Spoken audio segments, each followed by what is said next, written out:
आप सभी को नमस्कार। कैसे हैं? हमने हमारी पिछली वीडियो में जाना था इंस्टेंटेनियस रेट और एवरेज रेट के बारे में।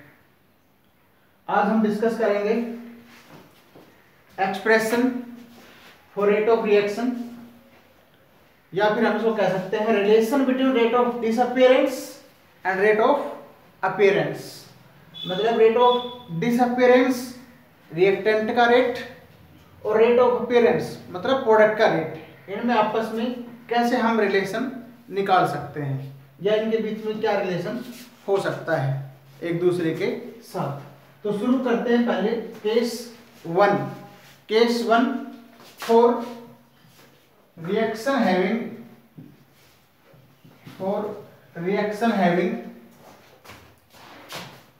Equal number of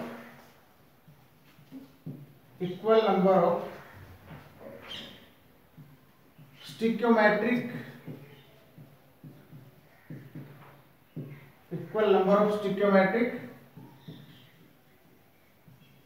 coefficient for reaction having equal number of stoichiometric coefficient। Case one जिसमें हम रेट ऑफ एक्सप्रेशन तैयार करेंगे किस रिएक्शन के लिए, जिसमें स्टिक्योमेट्रिक कोएफिशिएंट की वैल्यूज जो है कैसी हो, equal for both reactant and product. किसके लिए?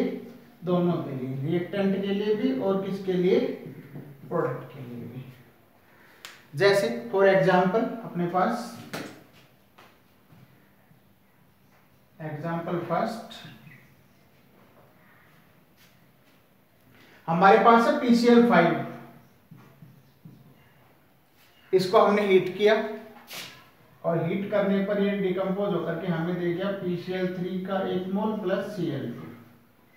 तो अगर मैं देखूं यहां पर भी स्टिक्योमेट्रिक कोएफिशिएंट वैल्यू कुछ नहीं मतलब 1 है, PCl3 1 मोल और Cl2 भी कितना है आपके पास?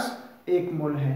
तो इन सभी में रिएक्टेंट्स के लिए हो चाहे प्रोडक्ट्स के लिए हो, जो स्टिक्योमेट्रिक कोएफिशिएंट वैल्यू है वो 1 है, मतलब कितनी है वो सभी के लिए इक्वल बराबर है।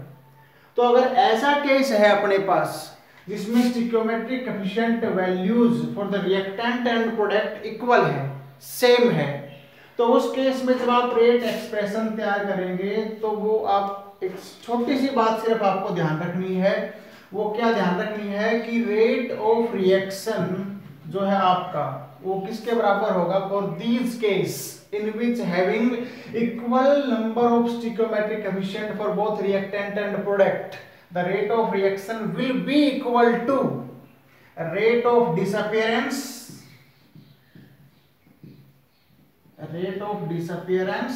और ये किसके बराबर होगा? Rate of appearance.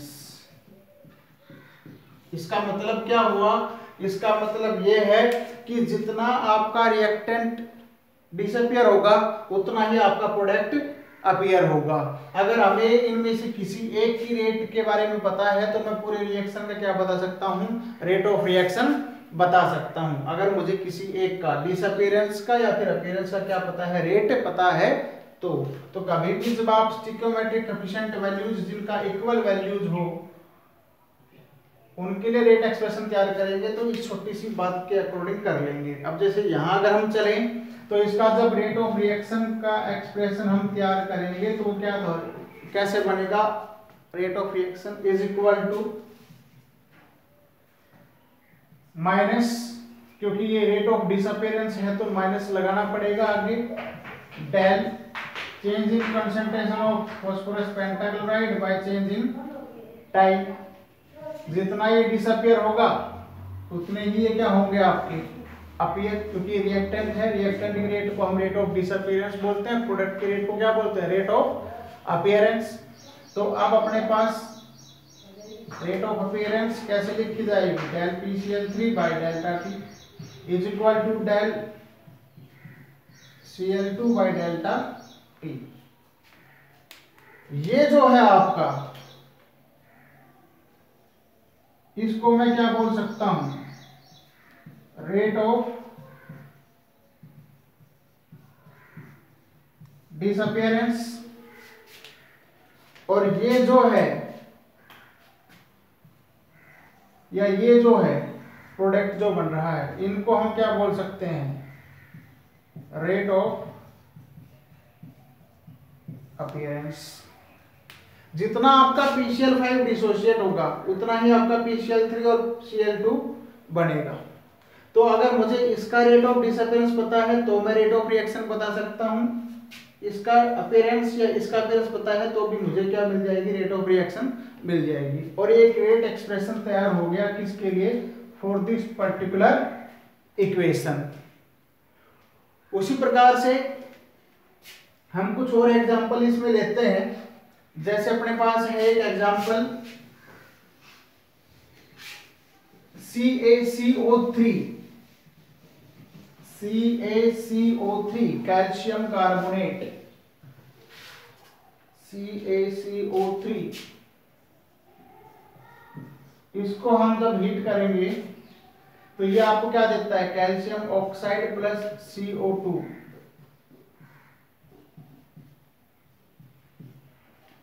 अब इसमें देखें तो ये एक इक्वेशन है, किस प्रकार की इक्वेशन है, जिसमें स्टिक्योमेट्रिक कोएफिशिएंट वैल्यूज सभी के लिए सेम है, मतलब 1 1 1। तो इसमें जितना आपका ये डिसोशिएट होगा उतने ही आपके प्रोडक्ट्स क्या होंगे, फॉर्म होंगे। तो इसका जब हम रेट ऑफ रिएक्शन का एक्सप्रेशन तैयार करेंगे तो वो रेट ऑफ रिएक्शन का एक्सप्रेशन कैसे तैयार होगा, minus del CaCO3 by delta T is equal to del CaO by delta T is equal to del CO2 by delta T। तो अगर मुझे किसी एक की कंसंट्रेशन चेंज के बारे में पता है तो मैं क्या निकाल सकता हूँ, उसका रेट ऑफ रिएक्शन निकाल सकता हूँ। पूरी रिएक्शन का रेट ऑफ रिएक्शन इसके बराबर होगा। पूरी रेट ऑफ, अगर मुझे इनमें से किसी एक का भी रेट पता है तो मैं पूरी रिएक्शन का क्या बता सकता हूं, यहां से रेट बता सकता हूं। ये जो है ये आपकी क्या होगी, रेट ऑफ डिसअपीयरेंस, क्योंकि रिएक्टेंट है, रेट ऑफ डिसअपीयरेंस। और ये जो है आपके, इसको अपन क्या बोल लेंगे, रेट ऑफ अपीयरेंस, क्योंकि ये है किसके लिए, for the product, rate of appearance. तो हम ऑब्जर्व क्या कर रहे हैं कि रेट ऑफ रिएक्शन जो है वो किसके बराबर है, रेट ऑफ डिसअपीयरेंस या फिर रेट ऑफ अपीयरेंस की। एक एग्जांपल अपने पास और है इसके अंदर, ये एग्जांपल नंबर 2 था। एग्जांपल नंबर 3, जैसे अपने पास है HgCl2 mercury chloride, HgCl2 mercury chloride, इसको हमने हीट किया, Hg प्लस क्या बना अपने पास, Cl2।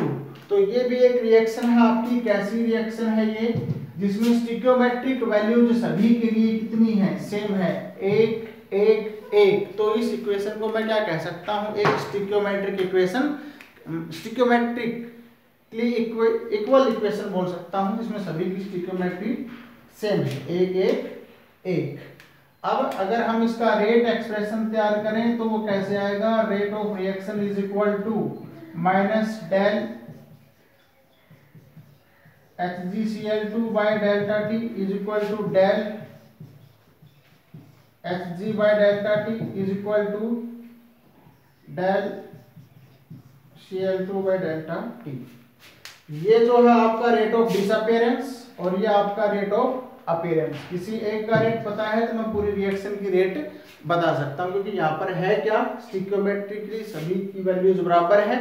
तो स्टिक्योमेट्रिकली अगर सभी की वैल्यूज बराबर होगी तो अगर मुझे रेट ऑफ डिसअपीयरेंस पता है तो मैं रेट ऑफ रिएक्शन बता सकता हूँ, रेट ऑफ अपीयरेंस पता है तो भी, क्योंकि हम एक चीज जानते हैं, स्टिक्योमेट्रिकली इक्वल के लिए rate of reaction equal to rate of disappearance equal to rate of appearance. Okay, next discuss करते हैं हम केस सेकंड। अगर अपने पास कोई इक्वेशन है जिसमें स्टिक्योमेट्रिक कोएफिशिएंट की वैल्यूज जो है वो बराबर ना हो तो कैसे रेट ऑफ एक्सप्रेशन तैयार करेंगे उसके लिए, है ना। In case when stoichiometric coefficient not same for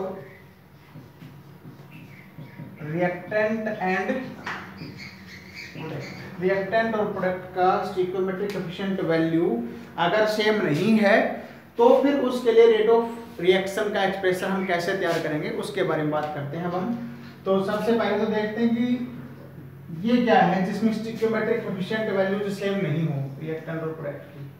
तो अपने पास एक एग्जांपल है N2 plus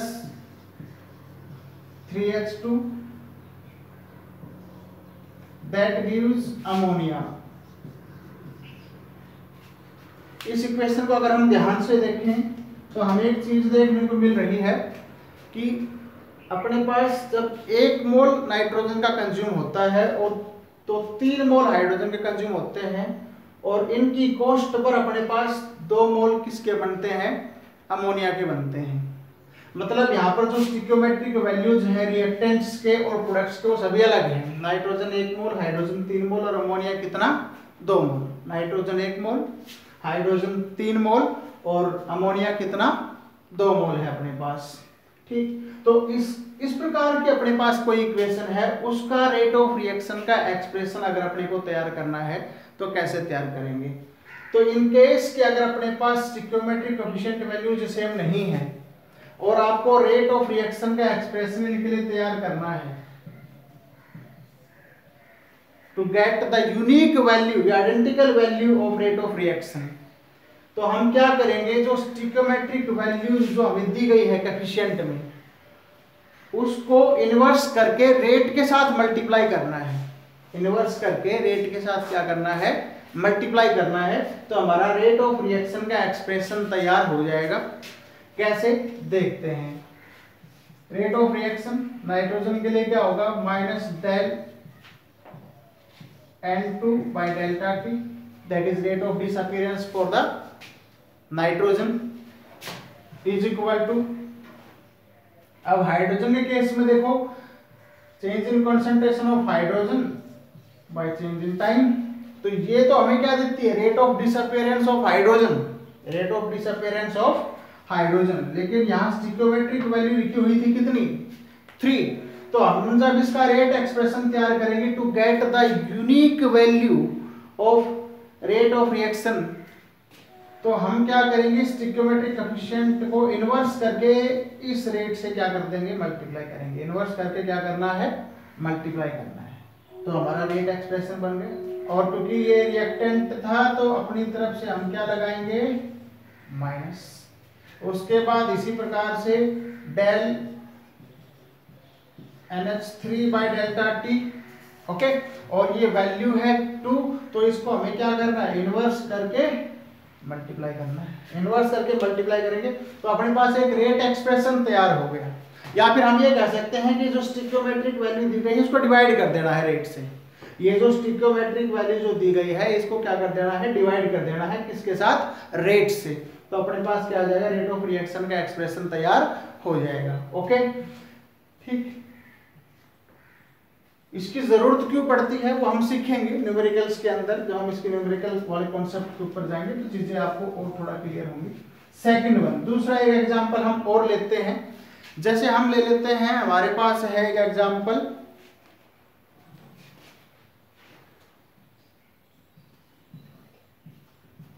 N2O5 that dissociate to give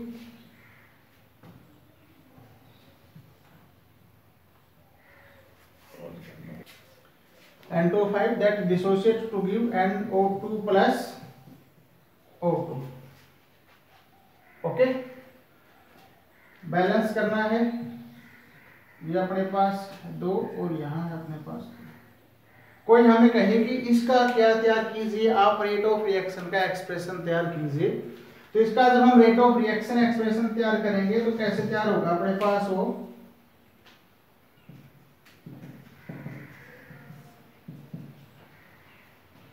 minus del N2O5 by delta T, 1 mole था सिंगल लिया। नाउ नाइट्रोजन डाइऑक्साइड कितना बन रहा है अपने पास, 2 मोल। स्टोइकियोमेट्रिक वैल्यू 2 है जैसे कि आपको बताया था स्टिक्योमेट्रिक वैल्यूज जो होती हैं इनवर्स करके क्या करनी है आपको, multiply del NO2 by delta T equal to, अब यहां पर क्या होगा, del O2 bye delta T और 1/2 का जब हम इनवर्स करेंगे तो अपने पास एक वैल्यू आएगी क्या, ऊपर 2। ये कैसे आई सर, इसको हम ऐसे देख सकते हैं जैसे 1/1/2 का इनवर्स होगा तो ये 2 कहां चला जाएगा, ऊपर। तो ये अपने पास रेट एक्सप्रेशन तैयार हो गया किसके लिए, फॉर दिस इक्वेशन।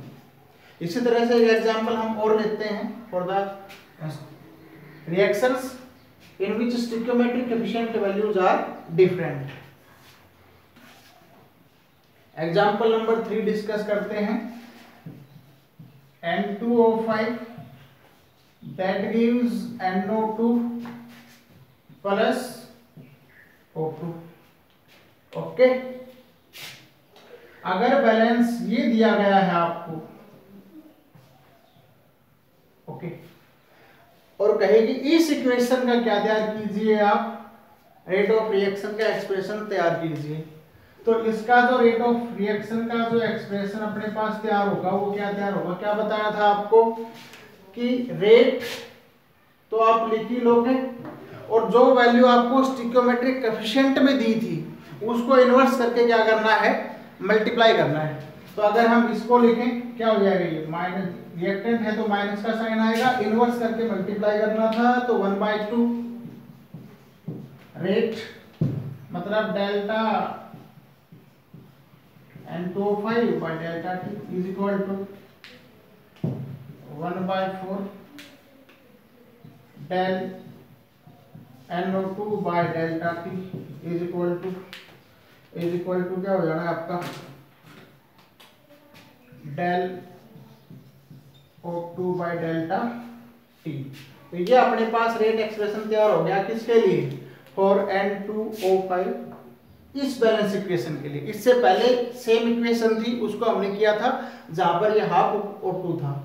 तो अलग अलग बैलेंस इक्वेशन के हिसाब से रेट ऑफ रिएक्शन का एक्सप्रेशन कैसा होगा, अलग अलग तैयार होगा, वो हमें कहां से देखना है, बैलेंसिंग में कितने मोल्स आपको दिए जाते हैं रिएक्टेंट के और प्रोडक्ट के, उस हिसाब से हम क्या तैयार कर सकते हैं, रेट ऑफ रिएक्शन का एक्सप्रेशन तैयार कर सकते हैं। एग्जाम्पल नंबर 4 डिस्कस करते हैं आपके साथ, नेक्स्ट एग्जाम्पल, ठीक, जिसमें अपने पास 5Br negative plus BrO3 negative plus 6H plus that gives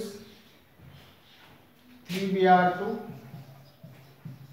plus 3H2। कोई आपको कहे कि इस इक्वेशन के लिए क्या तैयार कीजिए, आप रेट ऑफ रिएक्शन का एक्सप्रेशन तैयार कीजिए।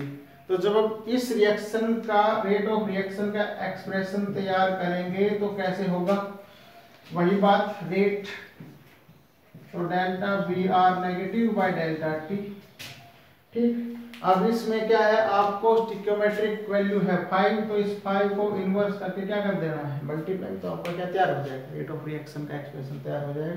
Next one is equal to minus del BrO3 negative by delta T is equal to minus 1/6 delta H plus by delta T।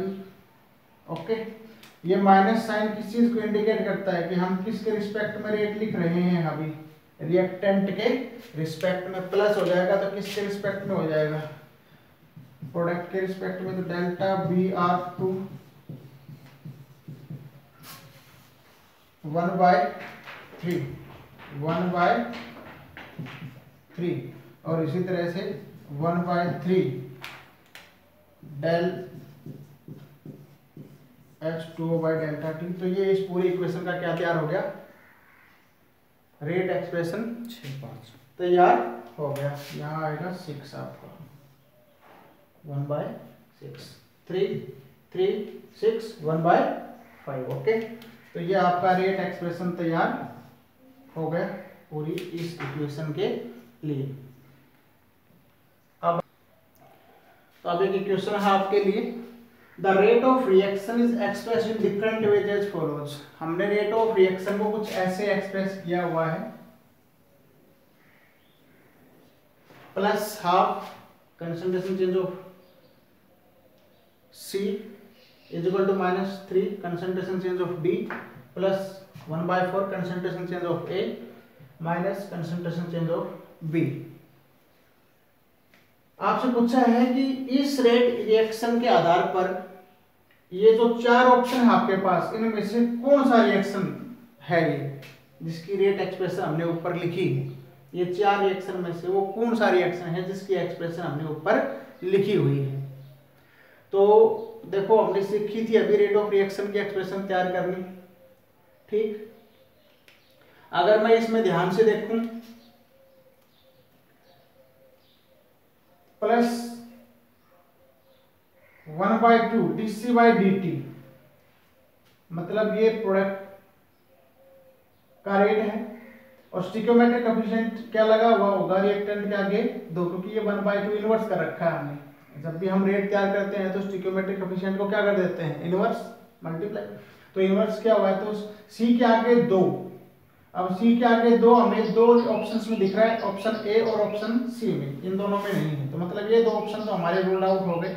अब ये दो बचे, तो इसमें से 1/2 इन दो ऑप्शंस में से अब नेक्स्ट मूव करते हैं रिएक्टेंट, यहां दे रखा -1/3 D के आगे, तो D के आगे आपका 3 यहाँ लगा हुआ है रिएक्टेंट में और इधर लगा हुआ है प्रोडक्ट में, यहाँ माइनस है, मतलब ये जो है आपका रिएक्टेंट का रेट रहा होगा, तो इसका मतलब ये वाला ऑप्शन भी क्या हो गया, गलत, और आपका जो राइट ऑप्शन हो जाएगा इस केस में वो क्या हो जाएगा, C। क्योंकि इस रिएक्शन के लिए जब हम रेट लिखेंगे तो वो रेट क्या लिखी जाएगी, अगर हम इसको गौर से देखें तो इसकी रेट जब हम लिखेंगे तो क्या आएगा, -dB/dt is equal to 1/3 dot dB/dt is equal to plus 1/4 dA/dt is equal to plus 1/2 dC/dt। अब आप इसको चेक कर सकते हैं, प्लस 1/4 dA/dt ये रहा, माइनस dB/dt ये रहा, -1/3 dT/dt और प्लस ये। तो आपका जो राइट चॉइस है वो राइट चॉइस कौन सा हो जाएगा, option B. Thanks for watching video.